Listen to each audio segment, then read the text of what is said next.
How's it going, everybody? We are back for another episode of Summer Showcase Northern Lights covering the CFL, the Canadian Football League. And I am back with my trusty co-host here, Michael Washington. How you doing tonight, Michael? I'm doing well, man. Can't complain. Ready to talk some CFL action, though. That's for sure. Definitely. Unfortunately, it looks like we're still having that issue with Twitter. I will have to try and figure that out after we get done with this, but that's all right. I will just have to blow this up everywhere across the other social media platforms, but kind of is what it is at the moment. Really weird that came out of nowhere. For anybody who happens to be watching via YouTube, we really appreciate it. Shares would be extremely beneficial right now if you have a moment to do so.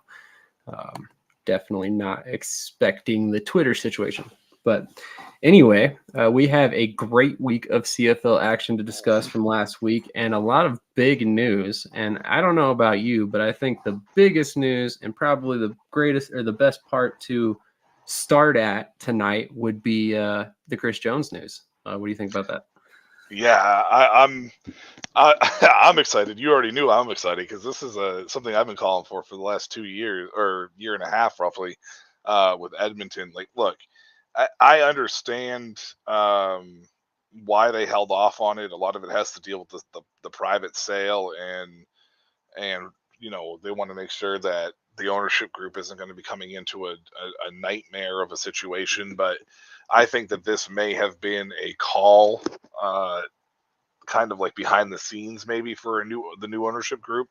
They just decided they were going to be like, hey, we don't want him here anymore. Like, we want to win. Let's get him out. Because let's face it, this Edmonton team isn't lacking from offensive prowess. The defense has been pretty solid for most of the year. It literally is coming down to coaching. Like, it's poor coaching decisions. It's poor execution on the decision making side of things, for Chris Jones, and I think that's been one of the biggest issues that they've had for forever. And if you take a look at his record with quarterbacks, it's not pretty. So yeah, I honestly am not surprised that this happened. I'm just surprised it took this long to happen. I completely agree. I mean, honestly, I think it's been a mess there in Edmonton for a while now. And it really is kind of confusing why it took so long for them to ultimately make this decision. And like you said, maybe that was tied directly to the private sale of the Edmonton Elks. I mean, obviously, you don't want to necessarily change anything huge when you're about to sell a team to a new entity. You want to definitely make sure that they are, approving of that move, which it sounds like they are at this point. So I mean, obviously that was kind of a hurdle, but I really don't understand still why you even came into 2024 with Chris Jones there, other than, when you start discussing the coaching cap. But at the same time, they let him go, what, 7 weeks into the season? You still owe him two-thirds of his salary for the season. So I mean, was it really that big of a difference, especially considering the fact that you're rolling right now with Jarius Jackson anyway? So, I mean, at that point, why not just let go of Chris Jones and promote Jackson anyways? Well, to be honest with you, I think the thing with Chris Jones is one of the first things that happened last year was, obviously, we all know that they went winless. They were 0-11, right? And then they put together some good games, and I think they ended up winning, what, 5 games at the end of the year, 6 games at the end of the year, something like that. And this year really hasn't started off poorly for them. It's just they can't finish games, and a lot of that comes down to the coaching decision from your head coach. And some of the issues, obviously, a lot of people calling for Trey Ford, wanting Trey Ford in there because he is athletic and he is dynamic when he has the ball. They signed Dakota Prukop to come in and be the short yardage guy, which raised some eyebrows as to what's happening with Ford. MBT is 38. Love the guy to death. I hope he continues doing fantastic things for the rest of the year. But he's 38. Like, maybe some people wanted to see Ford in there. So I don't know if this is going to open things up for possibly Trey Ford in this situation as far as the quarterback side is concerned, because I do think they're going to be kind of incumbent to, kind of dedicated to MBT, unless there is a trade that happens, and they move MBT, move away from MBT. But right now, they're sitting winless, and I believe most of those wins are a combined total of like maybe 20 points, if not less than that. So they really are. competitive. It's just they haven't been able to finish games. Yeah, and I mean, obviously, you mentioned it a moment ago. I mean, it's coming down to coaching at the end of the day. I mean, a lot of times, in my personal opinion, I'm not trying to put words in your mouth, but these close games typically are decided by a coaching decision at some point or another. I mean, when the two teams are so evenly matched in terms of talent, like Edmonton and Ottawa really were this past weekend, I mean, you look at that and it really does come down to coaching. And I think in this one, Bob Dice ultimately was just, the better coach of the game. And I think this is obviously, in hindsight now, but I think that was obviously the straw that broke the camel's back. I mean, at what point do you say enough is enough and you ultimately just move on from Chris Jones because of the fact that he's not the difference in those close games? And I guess this was the week finally. So it little bit of odd timing, but hey, I mean, better late than never, I suppose. Yeah, I mean, you take a look at this Edmonton team, and you can go all the way back to week one. Like, I know they're 0-5 right now as we're heading into, I believe, week seven. Right, week seven. But they're 0-5 in this situation. You take a look at it, like the game against Saskatchewan, they were up 21-9. Right? Like, I mean, they were involved in this game and ahead in this game late in the fourth quarter. Uh, Lack of in-game adjustments from the coaching staff, and Saskatchewan was able to turn around and turn that game on its head and push forward, right? And ended up winning the game 29-22 or something like that, or 29-21. And you take a look at this past week against Ottawa, like you were just saying. This game was pretty evenly matched across the board. It was 37-34. So they're, even though they have been in close games, they are in the bottom third of the league in scoring, which kind of surprises me a little bit. But they're only being outscored by 20 points, which is what I was saying beforehand. They have 132 points scored for and 152 scored against. So these are close games that they are losing, but the Chris Jones factor was the one that was showing up late in the game, and the reason why they weren't finishing games, lack of adjustments. I agree. I agree. I mean, when you look at it, they've lost 3 different games or 4 different games. I apologize, by a field goal this season. I mean, that's just nuts to me, especially when you look back at some of these scores and they're scoring 36, 37 points. They haven't been under 20 points this entire season. So I mean, yeah, it's a little bit surprising to see them 0-5 at this point, considering how they've performed. But like I said, or like we both said, coaching is the difference here, and ultimately not only was he the coach, he was the general manager. So, moving on from Chris Jones was kind of a big move for Edmonton in that sense. Now they've got, I think his name is G. Roy Simon, who's stepped up, and he's now the went from the assistant GM to the general manager. You have Jarius Jackson, who steps up from the offensive coordinator position to take over as interim head coach. And then they also brought in Almondo Sewell, a former CFL player, to be the defensive line coach. So kind of interesting that they randomly brought in a defensive line coach there. I mean, obviously, I haven't looked at all the analytics on the team, so maybe they really needed some help over there. But it just seems kind of odd that was a part of the news that came out after the Chris Jones firing. Well, lack of a pass rush. I mean, you take a look at some of the late game situations that have been going on with Edmonton. It's really been a lack of a pass rush in a sense of coming up clutch when it counts the most, right? And that's part of where the adjustments were not coming in. They weren't getting creative with blitzes. They weren't getting creative with changing up their defenses enough. They weren't finding ways to get their pass rushers or linebackers free. They weren't doing any of that, and that was one of the things that I think came back and ultimately haunted Chris Jones in this situation. Is overall just the lack of a pass rush. You take a look at the general manager and the head coaching position changes, as well. And I love that they gave it to the offensive coordinator to come in, Jackson, and let him run with it. Because, for everything that Chris Jones was in Edmonton, he was definitely trying to find talent to win. He just didn't strike me as a guy who was trying to find talent that was working well inside their system. Right? Like, he was just going out and finding talent. It wasn't just like, oh, I like this guy. You're going to have to make it work. And we all know that the greatest coaches in football in general are the ones that find a way to make their system fit their players. And Jones never struck me as that type of individual that allowed that to happen. So I'm hoping that Jackson does, and it gives a little more freedom to some of these guys, primarily Kevin Brown. I feel like Kevin Brown has been really kind of an afterthought in this offense this year, even though his numbers may not show it. It feels like that they brought in MBT and they were just like, we're just going to throw it 52 times a game. And as much as I love MBT, it's not the formula to win. So I hope they get Brown a little more involved here moving forward. I mean, again, I don't want to put words in another man's mouth or anything like that, but I would have a good feeling here that MBT would agree with you.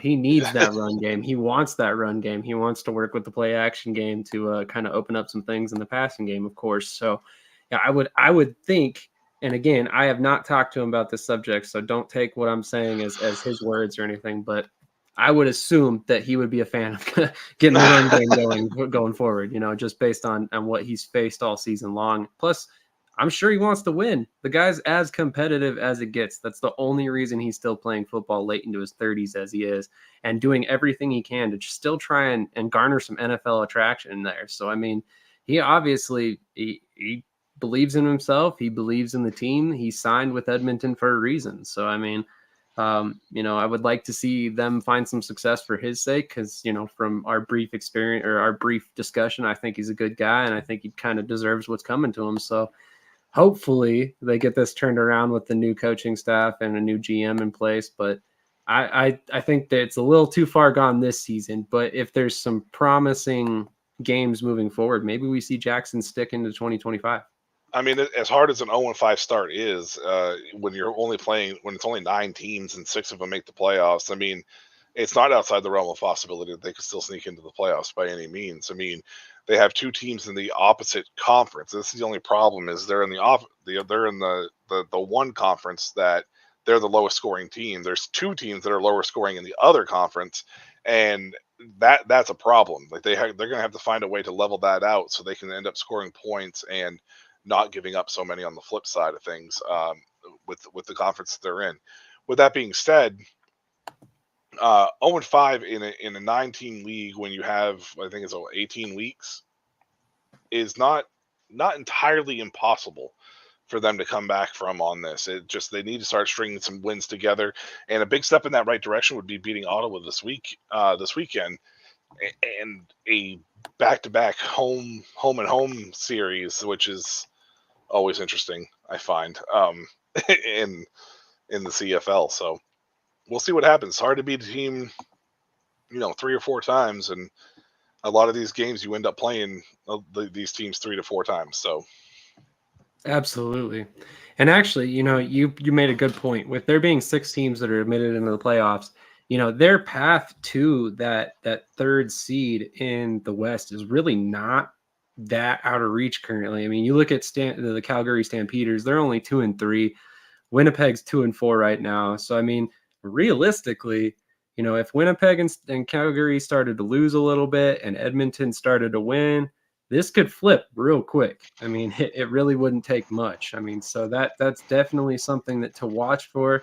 And as far as the crossover rule, I don't think it's going to come into effect this season unless Hamilton finds a similar, turnaround because they're 0-5 right now as well, and they do not look good. They've been outscored by 45 points so far this season, and it's been rough. So I think right now Hamilton's probably already out of the race, and maybe I'm being a little bit premature, but Edmonton seems a little bit closer to the pack currently just based on the way they are losing games.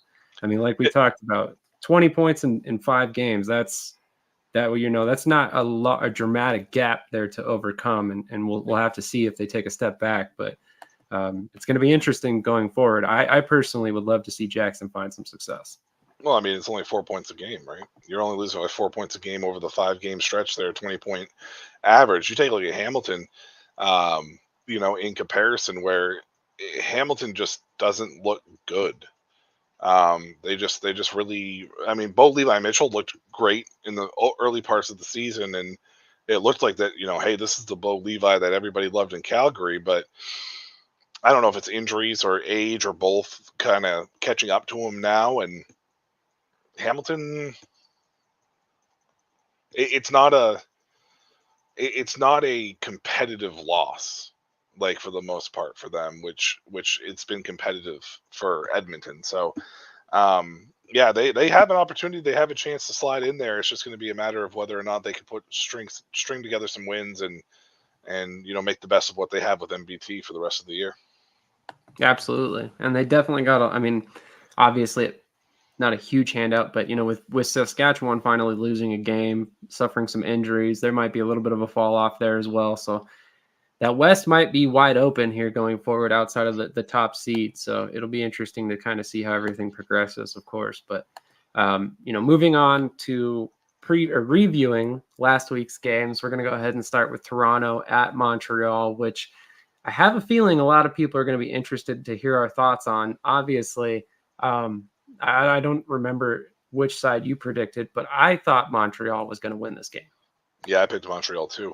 I did mention though that this was a Toronto team that was poised and ready to jump back into a role where they wanted to remind people of who they were, and they did that. And I think that this was a statement win.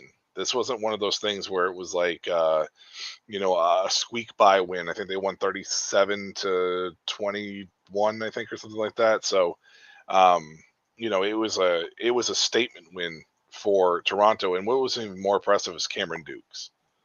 Like, we talked about this guy a couple times. He's not at that Chad Kelly level as far as doing what Chad Kelly does, but I mean, even with his, he was 16 for 20 in that situation. What was it, 131 and one touchdown. It was just more of him just being so efficient, right? 16 for 20. He, Kadeem Carey was finding, carry yardage, with his carries. So it's something that Toronto needed. Was that run game, and Kaderi averaging almost 6 yards a pop was excellent for them. This defense, though, was the difference maker, right? Like, this defense was the one that showed out and showed up on Montreal, and it kind of, I think it took Montreal a little bit by surprise to get smacked in the mouth the way that they did, especially having such a hot start to the season and expecting to roll coming off of the Grey Cup championship last year. So kudos to Toronto for getting back on the right track. I believe this puts them right in a tie or right near the tie for best record in the CFL. So they're just reminding people, hey, we're still here. We're still Toronto. We lost some players, sure, but we're still here. So don't count us out. Exactly. Just to correct you, Toronto's 3-2 currently. That's right. So they're in the second seed, tied right now for the second seed in the East. So definitely a good position to be in, despite the fact that they've started a backup quarterback all season long. So, obviously, we've said it before. I'll say it again. Ryan Dinwiddie, he obviously knows how to work with his quarterbacks, and this was an example of that. I think last week they got away from the way they've been doing things with Dukes previously, and that's why we saw him throw 4 interceptions.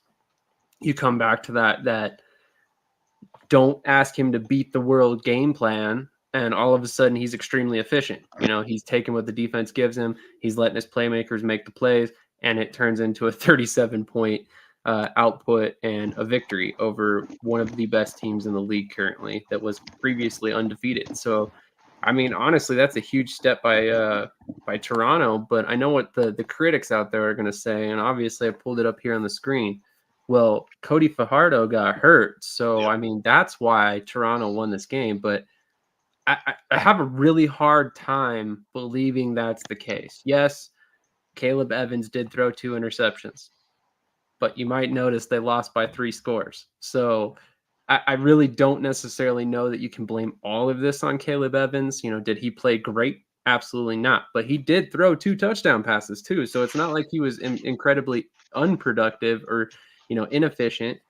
Does he need to work on some things? Absolutely. There's a reason he's no longer in Ottawa, but here we are. So kind of interesting to see.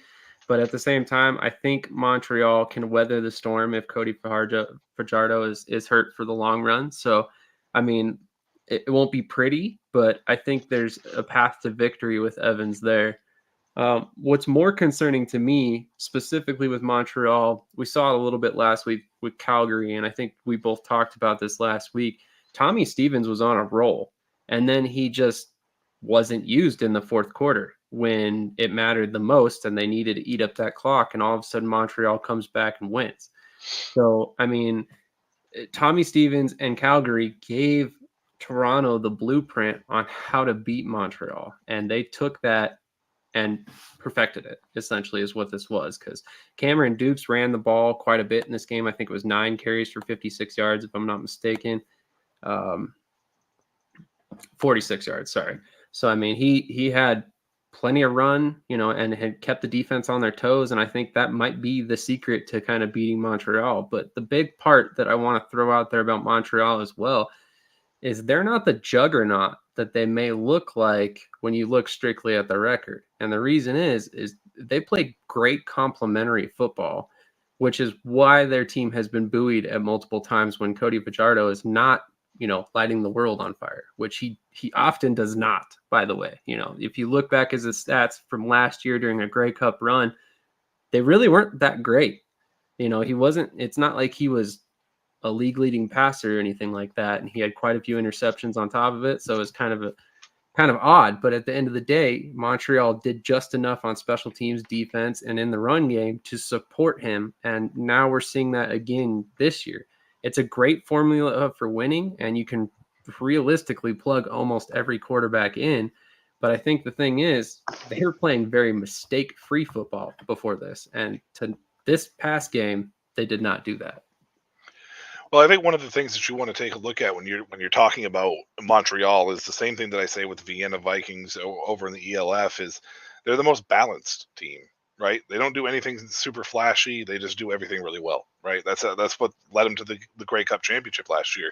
They're going to throw up some dunkers, some clunkers, and a team like Toronto, shout out to that defense, but they ate up this Montreal defense on the ground, which is something that we hadn't really heard a lot of, right? Because Montreal has always been so stout on the defensive side for the last 2 years. But shout out to Toronto, 37-18 victory, and you can't go unstated about how efficient it was on offense, especially between Dukes running the ball and Dukes throwing the ball with only 4 incompletions. So Montreal will be okay. I'm not as confident as you are about Caleb Evans. If they have to run with Evans in the more, they might have to rethink their situation with the quarterback spot if Fajardo's injured for any super length of time. But I haven't seen anything, so I hope that's not the case because I like Cody. So I think Montreal will be okay in the long run as long as Fajardo is healthy. I would tend to agree. I mean, if he comes back, they're probably okay. He does just enough to keep them in games and ultimately win games when it matters the most. So, there's something about that veteran mentality definitely keeps Montreal in check quite a bit when it comes to things like this. So, I think that's one of the big things that Evans is lacking is he's only in his 3rd season at this point. And he really didn't have a whole lot of starting time in Ottawa his first year. So he's realistically more like a second-year player. But yeah, the one, I guess the one reason I would say that I'm a little confident in his abilities to kind of weather the storm and keep the ship afloat for Fajardo is the fact that he is more mobile. They can kind of open the offense up in other ways, not necessarily the ways they would with Fajardo, but it'll be interesting to see how they try to approach this. I mean, we talked about it just a moment ago. What happens in Edmonton? Do they decide to ultimately try and trade MBT, or does a team come to them and make an offer that they can't pass up? I mean, I'm just saying MBT would look pretty good in that Montreal offense right now and will probably be just enough or more than enough to lead them back to a Grey Cup. So, I mean, it could be something to watch moving forward if they continue to kind of struggle with Caleb Evans at the helm. But I don't expect that to be something they pursue right away. I would expect them to give Evans at least a week or 2 to see how things kind of go.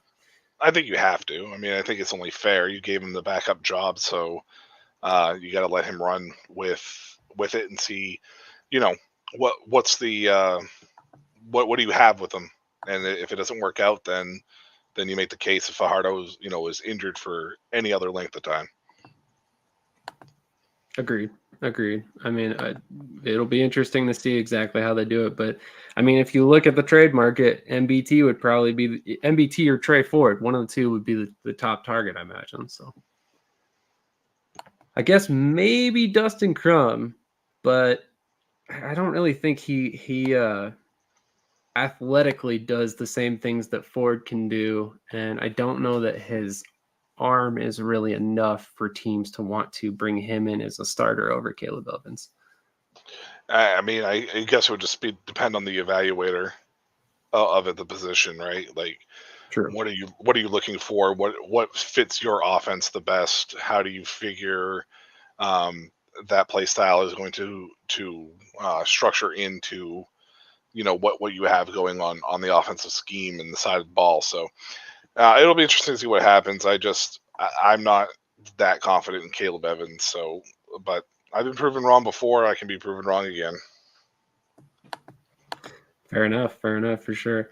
So moving on to the next game at hand, it's obviously Calgary versus Winnipeg, which, as I'm sure you guys saw, was of course a Winnipeg victory, their second of the season, which all of a sudden they're looking like they found a rhythm a little bit. So I mean, talk to me about your Calgary Stampeders here. I mean, I feel like Jake Maier didn't. I mean, obviously threw a couple picks, but he didn't necessarily do terrible. And then obviously Dedrick Mills kind of lit it up, and somehow they still end up losing by 4 points here. Well, they gave this game away. I mean, late in the game.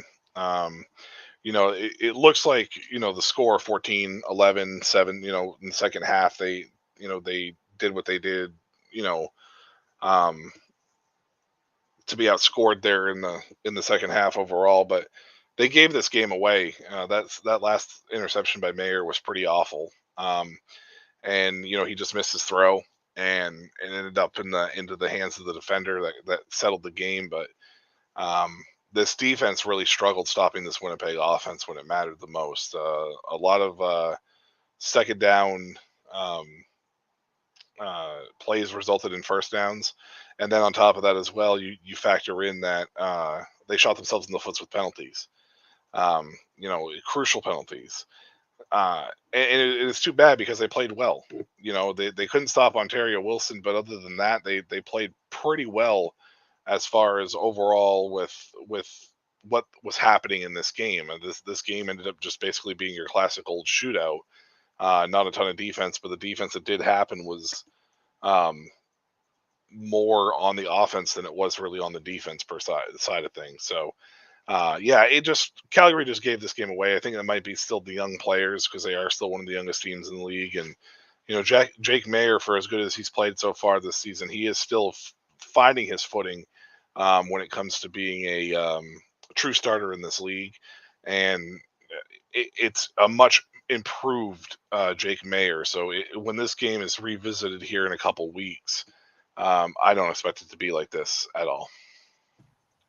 Yeah, I tend to agree. I mean, obviously, we saw him kind of light it up early in the season, and I expect him to get back to that at some point.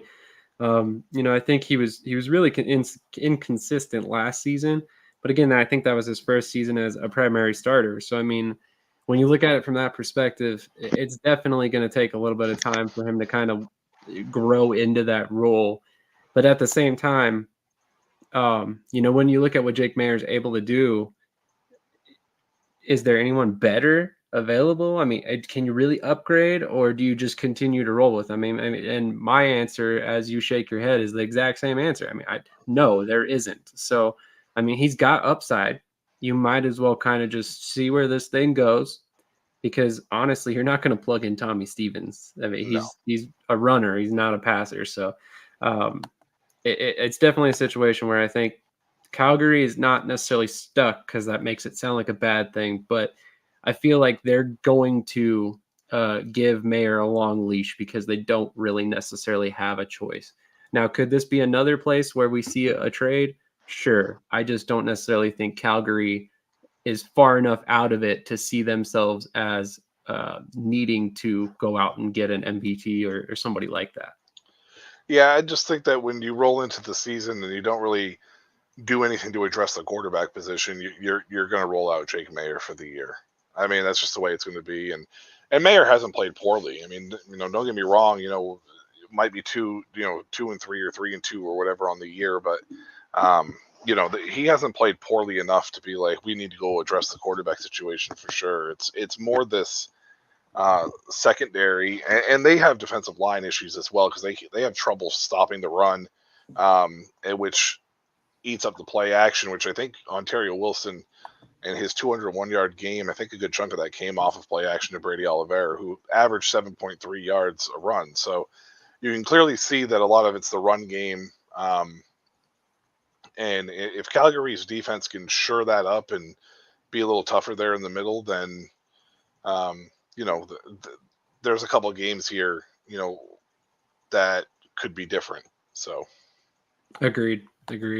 And on that note, I mean, I was under the impression that the CFL didn't like to run the ball, but I mean, we get 2 100-yard rushers, 2 300-yard passers, and 3 rushing touchdowns, 4 passing touchdowns in the same game. I mean, yeah, that talk about an offensive battle there, but I mean, at the same time, it's kind of crazy. Zach Collaros is still kind of not really himself. It just seems really weird what is going on with him this year, and maybe he's just nearing the end. But man, I didn't expect such a drastic drop off so fast. And I mean, again, we're talking about a 344-yard passing day, but he still managed 2 interceptions.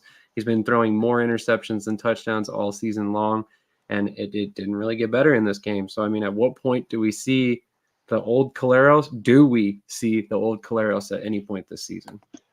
Yeah, I think that we touched base a little bit last week on Winnipeg and talked about all the big changes that they've had. The offensive line's been kind of garbage, and they need time to mesh and get back together because there's a lot of new faces. And I think that's kind of what we're seeing. Ontario Wilson had a coming out party. We'll see if it sticks moving forward. This Calgary defense in the secondary is a little weak, so it may just be a one-off thing because of it being Calgary, but I think Collaros will get back to it.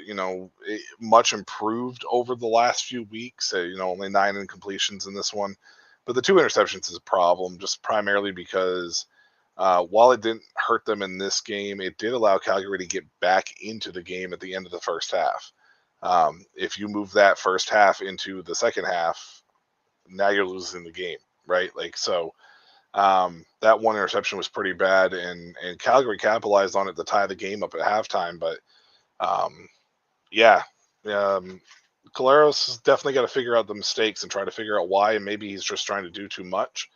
But Winnipeg, I think, is going to find its footing, and it's going to be dangerous just like it is every year. It's just a lot of new faces. Agreed. A lot of turnover there, and with Toronto, and so we're seeing a drop-off, which was to be expected. But before we get into the next game, we're going to run a quick commercial, and we'll be right back.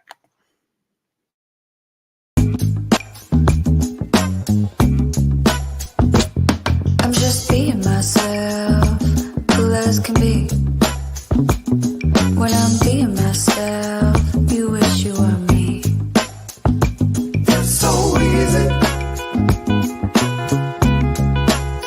Get out your own way. It's just so easy.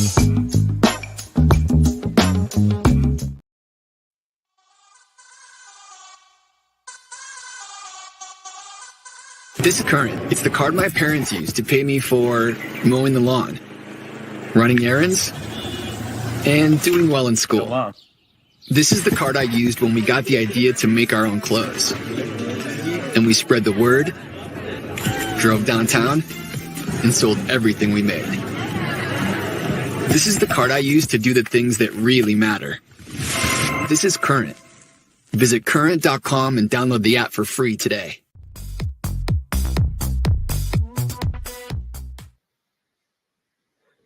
Shout out to our sponsors, Upside and Current. If you haven't checked those two apps out, I strongly recommend it. Current's probably the easiest bank in the world to use. Upside, free app that pays you cash back. Doesn't get much better than that.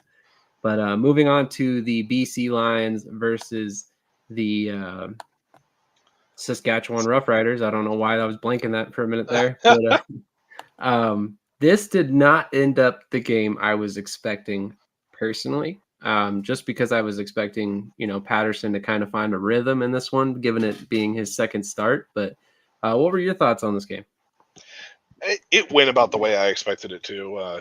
I picked BC to win just because their offense is way more high-powered, and Saskatchewan's defense was going to end up lapsing at some point in time. Really, Saskatchewan's D has been the primary reason why they've been winning a lot of games.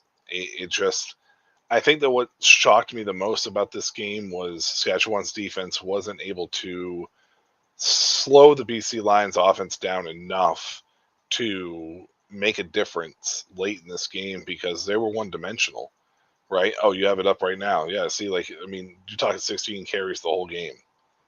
That's ugly. You're not going to win too many games like that. I don't care what 451 yards it looks like. You're just not going to win very many games doing that. And, that's ultimately what this boiled down to here. And I believe Saskatchewan had interception from Shea. He didn't throw a touchdown, and I think there was 2 fumbles they had as well, if I remember correctly off the top of my head, that ended up really costing, changing the momentum of this game. But they really need to shore things up, and BC needs to make sure that they're not so one-dimensional at all. So it looks like 1 forced fumble, I guess. So yeah, so there was 2 turnovers in this game for Saskatchewan that ended up being game changers for the most part. Agreed. And I mean, obviously, like you just said, you're not going to win a whole lot of games being this one-dimensional. I mean, 450 yards is great, but I mean, ultimately, you're asking Vernon Adams to not only take over this awesome offense, but be the offense, because he was the leading rusher too. So, I mean, that's just not a formula for long-term success, especially if you want to keep your quarterback healthy. So, that's got to be a concern moving forward, even if Vernon Adams is likely the top MOP candidate currently. You just still have to take a little bit off his plate. And that was the whole point of bringing in William Stanback, who, I mean, he's had some decent games, but he really hasn't had the impact for BC that I thought he would this season so far. They've been using him more in the passing game, which is interesting because he's older. So usually they just are like, you're going to be a first down thumper, and we'll utilize a wide receiver of some sort to kind of in the backfield and use him as that XYZ style. But they've used him a lot more in the passing game this year. This game was interesting though, because I don't feel like they needed to feel. I felt like that they didn't feel like they needed to run. But shout out to McGinnis, man, 14 of 14. That's something that you're never going to see again. I mean, that's double-digit receptions for targets and receptions. He catches 100% of those and goes for 243 and a touchdown. He lit the world on fire. But look at those averages. There's 3 players over there, or 4 players over there that average double digits. One of them was 1 for 55, which you can't really count too much of, but 15.7, 16.6, 17.4. So this team is a vertical team. They don't need to rely on Stanback as much, but they need to find a way to grind out games, because being this one-dimensional is not going to win very many games down the stretch. If Saskatchewan cleans up the two turnovers, you could be looking at a very different game here. That's 2 turnovers that could have resulted in points for BC, right? So the critical part is those interceptions, and Shea Patterson, obviously, he's not Trevor Harris. Let's just be honest. He's not Trevor Harris, and he hasn't played poorly, but not having Harris was a big part of why this game was not won for Saskatchewan. Yeah, I would agree on that. Shout out to Sean White. Dude's 40 years old and went 7 of 7 on field goals in this game Yeah. for BC. I mean, if he had not done what he did, BC loses this game. Oh yeah. Unbelievable performance by him, and at his age, it's amazing to see him have this performance. But at the same time, it should not necessarily be super surprising. I mean, he did the same exact thing last year. I don't know where he found the fountain of youth, but good for him because he's tearing it up right now. Yeah. And that this is the crucial part. We talked about this on Summer Showcase earlier tonight. The differences in kicking and what it means for teams in general, and the kicking here in the CFL has been, I'm I'm going to get ready to jinx it here, but it has been really good this year, and that's a key component because like you said, he was 7 for 7. You times that by 2, by 3, that's 21 points. You take 21 points off the board there, that's a 14-point game. It's 20-14.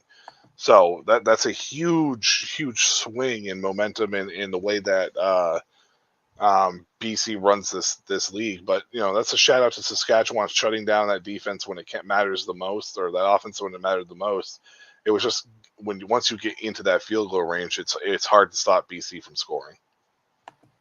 Agreed. And one of the things I think that, I mean, obviously it's great that White came in and answered that call all 7 times he was called on. But the more concerning factor is you put up over 400 yards of total offense and you missed making it in the end zone with a touchdown 7 different times. Yep. And that's not even counting the punts they had. So that's got to be a concerning factor for BC moving forward. You have to figure out how to finish drives, because if you go into, a team like Montreal or, a 100% healthy Saskatchewan, you're probably not winning that game if you cannot get into the end zone somehow, some way. And I mean, I think that's probably a product of not being able to get stand back going at times, but at the same time, I mean, it's not all on that one position group. They have to figure out if it was their offense or the good Saskatchewan defense that stopped those drives. Like, that's what they have to figure out. Was it our offense, or was it the fact that Saskatchewan's defense is one of the best in the league? Because if it's the latter, then you can kind of go, okay, it's not us. There's not much we have to fix. If it's you have to go, okay, when we played some of the better defenses, when we get into once Toronto starts getting, into the flow of things, Montreal, once, they recoup from their loss, we won't be able to do that because we will lose games if we do. So they have to figure out which one was it us or was it them? And if the answer is them, then you don't change anything. If the answer is us, then you have to go back to the drawing board. And I'll be honest with you, I think it's them. I think it's BC. I don't think it was as much Saskatchewan. And Saskatchewan's defense is really, really good. It's one of the best in the league. But I think for an offense that's so one-dimensional, that's where you're seeing the issues arise, and that's in the red zone. Agreed. I mean, we talked about the fact that they're not only one-dimensional, but at the same time, they're a very vertical team. So you start getting near the goal line, and all of a sudden you take away some of those long ball opportunities. So I could see a scenario where if you don't necessarily make it in the end zone on a chunk play, all of a sudden you're starting to struggle to find openings, and that area gets really condensed, and all of a sudden, it's a lot more difficult to move the ball for a team like that. So I could definitely see that as well. But yeah, that vertical threat, if they don't have a run game or a mid-range game to kind of reel that in and make better usage of the red zone, it's going to be a tough few games for BC if they're in a close one. So, agreed. And moving on to the last game of the weekend, as it kind of gets shifted over there. There we go. It's Edmonton Elks versus the Ottawa Red Blacks. And in this game, on paper, Drew Brown lit it up. 480 yards, a career high dating all the way back to his days in high school, which is amazing to me. I mean, his time at Oklahoma State, all that. Hawaii didn't manage to pass over 480 yards. He had one other 400-yard game in college, and it was way back in I forget the JUCO he started at the moment, but it was in JUCO before he even moved on to Oklahoma State and everything. So kind of crazy to see that. He has 3 different 100-yard receivers. And just another interesting note on that, that is the 3rd, 4th, and 5th 100-yard games that Ottawa Red Blacks receivers have put up this season, after originally last year in 2023, they did not have a single 100-yard receiver until week 10. So That's crazy. Yeah, I mean, talk about a huge turnaround in just a season's time with Drew Brown coming in. It's like we literally have a totally different offense, and it's awesome to see. I mean, shout out to Khalil Pimpleton, who came in and looked like he is anything but a rookie and completely at times shredded that defense. Just huge play after huge play and tough catches too. So awesome to see that. But, ultimately, like we said, this game came down to another field goal deficit, and Edmonton comes out on the losing end of it due to some coaching decisions. So, man, what was your overall feelings on this one? Well, I mean, they were up. They were up with like 30 seconds left in the game. Like, it was crazy. Like, it was nuts. And somehow you allow Drew Brown to throw a deep ball, and Pimpleton, I think it was Pimpleton, just breaks it off. And I mean, Dominique Rhymes, actually. It was Dominique Rhymes had that big, it was like a 20-yard reception that brought him down into the red zone. My issue with Ottawa comes back to the same issue that I have with BC.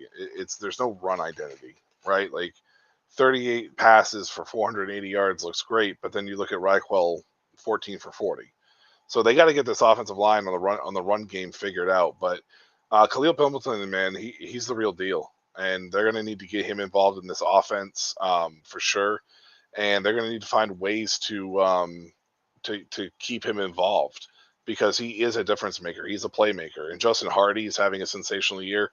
I mean, you had 3 100-yard receivers. Rhymes, Hardy, and Pimpleton all went over 100 yards in this game. And, it doesn't go unstated that Drew Brown can throw the ball. We know that. But you have to run the rock. Like, you have to. It's just the way that it's going to work. And that means Armstead and Pimpleton. If you can get Pimpleton in the backfield, run him out a few times in the backfield, just be creative with him. He is so explosive that he can easily take a 2-yard, he can take a pitch play and turn it into an 83-yard touchdown. Like, it's just the way he runs. So it's the dynamic nature of the CFL for him. He's got the perfect skill set for this league. And Ottawa has themselves a nice little receiver there. It's just a matter of whether or not they utilize him. Well, on that note, I think he will be end up being utilized quite frequently this upcoming week, as Devontae Dedmon will be out as well. Pimpleton only did it once this past weekend, but he's got some return upside as well. So good reason to keep him active there for some depth if Dedmon's going to miss the game. But ultimately, this game is just, I mean, honestly, it was out of character for Ottawa this season so far. I mean, prior to this game, Drew Brown hadn't even topped 300 passing yards. We had 2 100-yard receivers, 100-yard games by receivers, and both of them went to Justin Hardy, who's more of a high target share receiver. So a lot of them, it wasn't necessarily big games. It was just him accumulating a lot of targets and a lot of catches. And that's kind of how it all came about. But at the same time, I mean, it's encouraging to see moving forward, especially with Drew Brown just coming off the concussion protocol and having to miss most of last week. If he can keep it up, then Ottawa's getting exactly what they wanted out of Drew Brown. But like you said, you have to find a way to get the ball to Reichwell Armstead, even if it's, short passes or something. He is such a dynamic talent, or he has shown to be such a dynamic talent so far this year, that you have to utilize that guy. Well, I mean, that's Ottawa's identity, though. Like you said, it was out of characteristic for this game. He threw for 450, in the game, but they are run first team and set up the play action. Like, that's where Justin Hardy eats, right? Like, that's where his life usually is. Pimpleton adds a dynamic nature to it where they can kind of open up the passing game a little bit more. But they have to find a way to be able to get the ball to Armstead and let him kind of generate and create. That's the whole thing about this Ottawa offense is you need to be able to use the play action. And when you run the ball for 40 yards on 14 carries, there's no play action involved. You take a look at the other side of it. I mentioned Kevin Brown. We don't need to spend a ton of time on Edmonton, but I mentioned Kevin Brown earlier when we were talking about Edmonton and the changes being made. 8 carries, 35 yards, right? Like, that's never going to make it. Javon Leake came over from Toronto after having a fairly solid year last year as a change of pace guy. Four carries, 19 yards. So it's not pretty with Edmonton on the flip side of this, and Edmonton needs to find a way to utilize the run game so they're not so one-dimensional as well. I hate saying that, but I feel like a lot of these teams in the CFL, because they only play with 3 downs, are like, we have to be one-dimensional, and I don't think that's the case. You can't be as ball controlled because you don't have 4 downs, but you absolutely can get a run game involved and really succeed in this league. And I just feel like teams abandon them too much. And I feel like Edmonton with Chris Jones was one of those teams that automatically just instantly abandoned the run at any given notice. So it'll be interesting to see what happens. But yeah, MBT definitely wants Kevin Brown involved in that run game. I can guarantee it. Absolutely. Absolutely. And like you said, we spent a little bit of time talking about Edmonton in the beginning of this, so we're not going to spend too much time on it. And in fact, this seems like a perfectly good time to move into our predictions and betting odds segment. Shout out to BetUS, our official Shady Sports betting sponsor, I guess you could say. Although most of us don't bet, looking at you, Krish. I will say that they do give you 125% match bonus on your first 3 deposits if you use our codes. So pretty damn good deal, if I do say so myself. So definitely go check them out. And the link should be in the description. If it is not, feel free to hit me up. I will get it to you, and we will make it work for you. But yeah, as you can see on the screen, the first week game of the weekend is ironically the game that we ended last weekend with. So kind of an interesting decision there. Only a 5-day turnaround or 4-day turnaround there, I guess you could say, for Edmonton and Ottawa, which I think is kind of crazy, but it's not the first time this has happened in the CFL, so they're just going to have to figure it out. But in this game, Edmonton's a 2-point underdog, plus 115 on the money line. 53 is your over-under. -2 or 2-point favorite for Ottawa, 135 money line, and again, 53 over-under. So I'm curious in this, who do you have winning this game, and what's your prediction on the betting odds? Edmonton gets their first win of the year. I know with a lot of the coaching changes and things that have been happening, it makes it seem like this could end up being an Ottawa,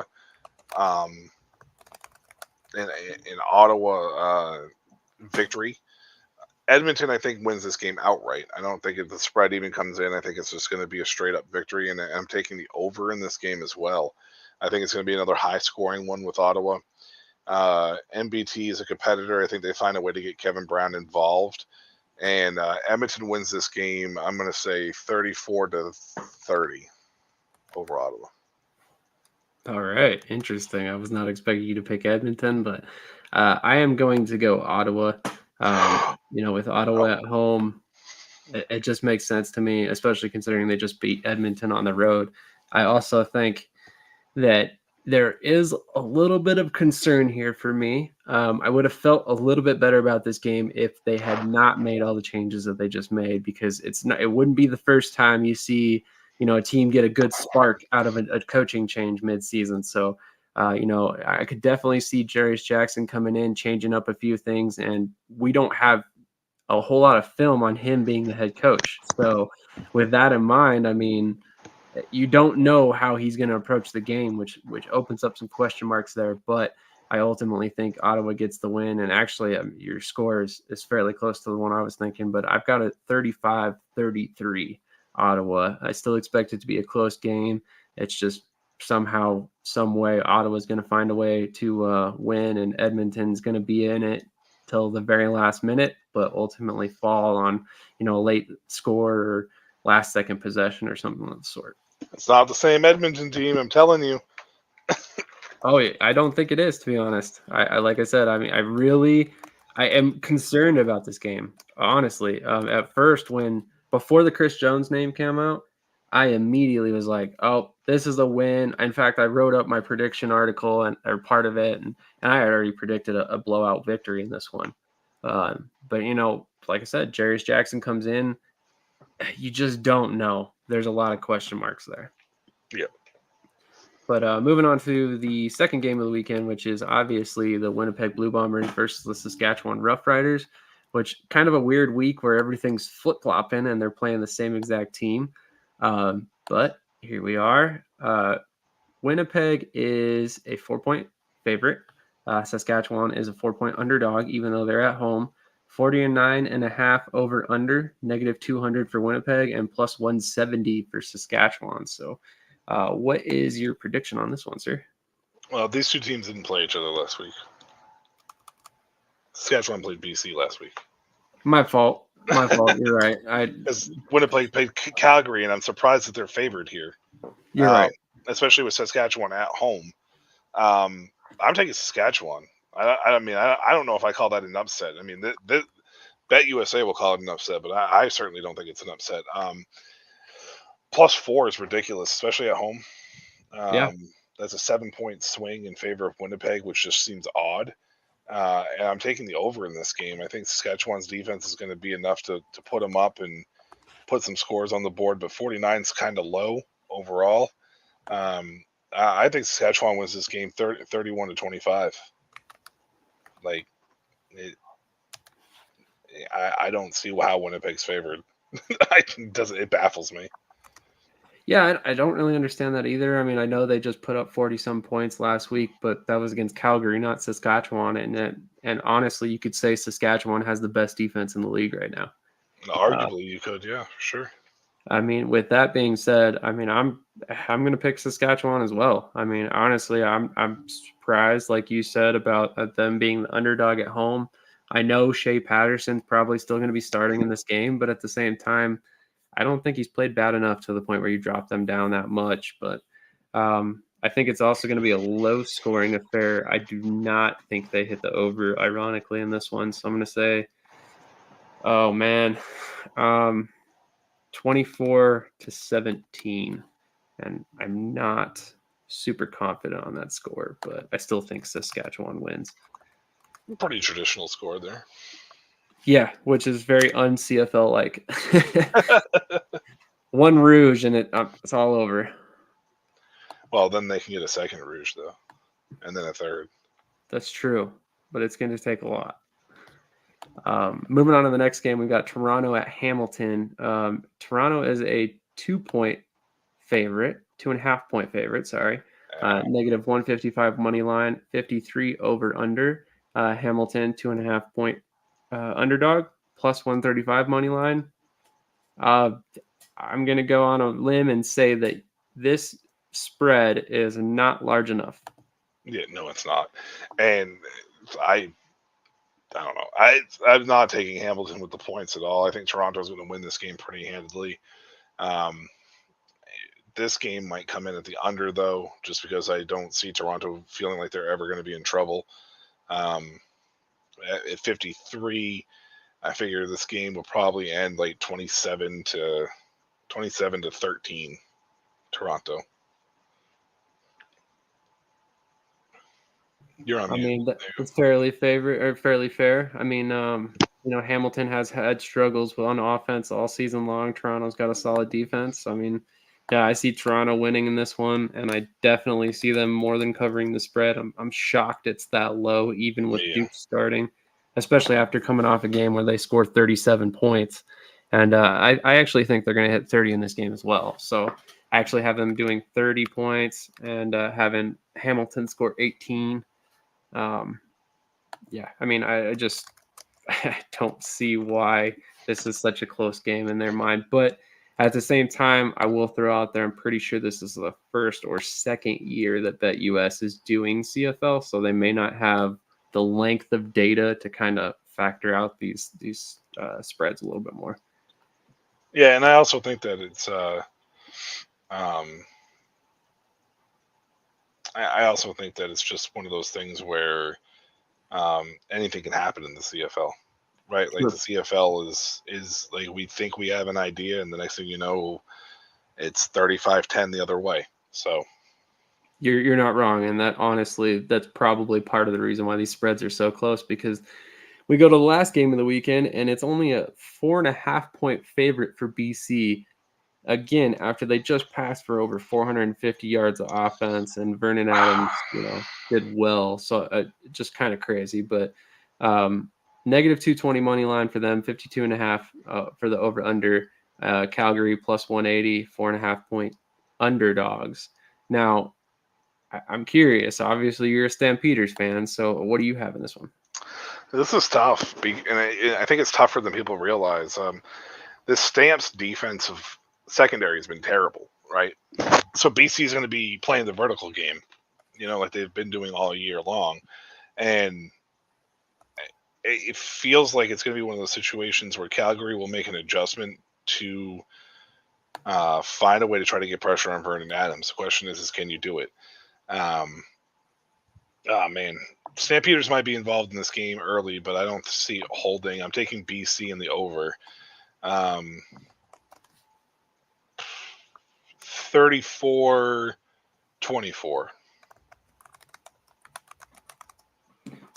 All right, 34-24.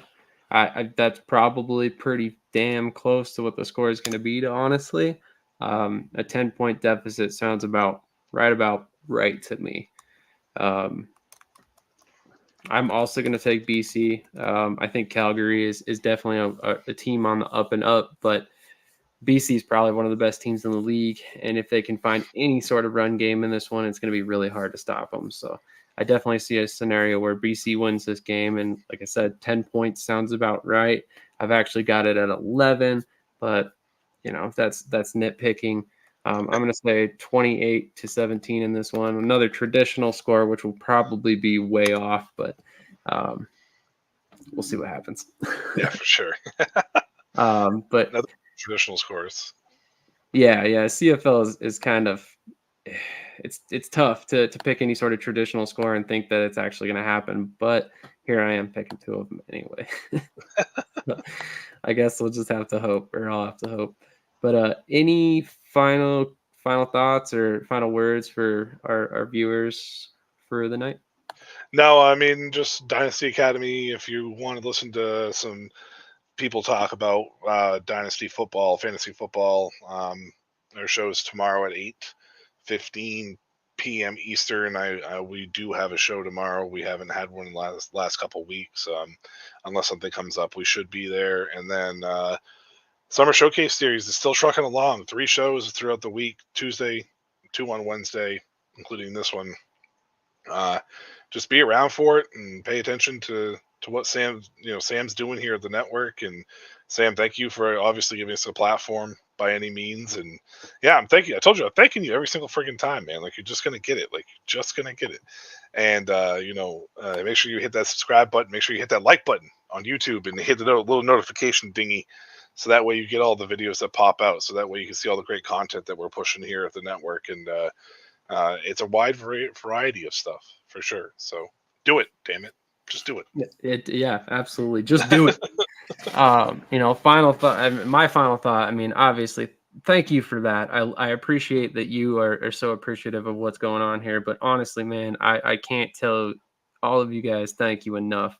Obviously, you all know a little bit more about my personal life than a lot of people that are watching probably do. But you all know I'm a busy guy. I've got a lot of stuff going on in my personal life and as well. And this network would be nowhere near where it is today if it weren't for guys like you and Krish and LeCedric and like all these different people that have been so crucial to make this work. And I'm not going to sit here and name everyone. I apologize if I didn't list your name. It's just the first 3 that came to mind. Literally, I cannot say enough about all of you guys. I think about it so much that I am incredibly lucky to have met all of you guys that are helping me. And if I had met, if things had fallen any different way, we would not be where we're at today. So, I really appreciate everything that all of you guys are doing, because honestly, without you guys, I'd probably still be talking about NFL head coaching changes, and that's about it, to be honest. So, shout out to everybody who's been watching, everybody who's shared, liked, commented, subscribed, all that fun stuff. We really appreciate all the support. We hope you guys continue to support us. Tell a friend, tell your enemies, tell people who annoy you. I don't really care who you tell, just tell somebody. So, we'll be here every week as long as I can make this thing keep going. And it's going to be hopefully many, many more years to come. So definitely super excited about the future of Shady Sports. And it's all 100% because of the people that are working with me. It's not for me. That's not how I view this at all. We're very much partners in this pursuit. And I'm very lucky to have every single one of you guys. So really appreciate all of you guys. And, just genuinely think I'm a very lucky guy to have met all of you guys in the manner that we did and kind of linked everything up. So it's been fun. It's been fun. It's been a journey, and I'm looking forward to the next couple years. It's been almost 4 years now. It's grown a lot. So we'll see what happens over the next 4. Maybe this time next year we'll be coming to you guys on your TV and not on your computer or your phone. Little foreshadow. We'll see. Little foreshadowing. Gotta love it. But I'll leave you guys with this promo, and definitely, like I said, like Michael said, make sure you're checking out all of our content. If you like football, we've got you covered with literally every league we can possibly cover. If you like other sports, we've got you covered there as well with articles on shadysportsnetwork.com, as well as, other variety shows we've got on the show or on the channel. So stay tuned, find your favorite host, make sure you follow them on Twitter, and just stick with us because this is only the beginning.